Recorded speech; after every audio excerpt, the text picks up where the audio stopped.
La vannerie est la décoration pour sortir des liens du chômage. Autrefois activité de certaines familles spécifiques au Bénin, la vannerie et la décoration artisanale sont devenues aujourd'hui, pour bon nombre d'artisans au Bénin, plus qu'un métier, une passion. Certains artisans s'adonnent à cette activité depuis leur jeune âge. J'avais démarré il y a une vingtaine d'années, depuis mon année scolaire, on a exercé ça comme activité coopérative. J'avais exercé ça au collège et après mes études, j'ai continué et j'ai développé ça.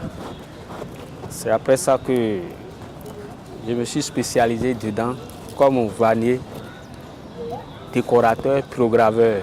C'est-à-dire je fais des décorations, des dessins sur les contreplaqués, des paysages.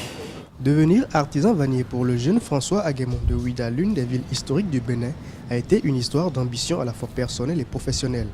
Représentation graphique de toutes sortes, création de décorations d'intérieur artisanales, telles sont les œuvres de François. J'arrive à gagner des fois 200 000, des fois 250 000. Ça dépend du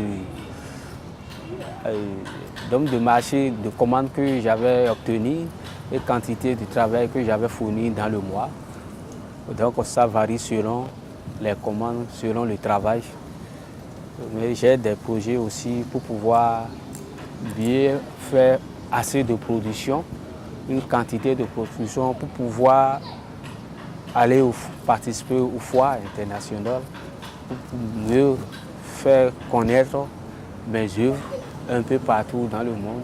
L'artisanat est devenu aujourd'hui un enjeu dans l'économie béninoise. Ici au centre de promotion de l'artisanat à Cotonou, la capitale économique du Bénin, ils sont près de 200 artisans et exposants qui espèrent de nouvelles politiques, des décideurs pour promouvoir à grande échelle leur activité.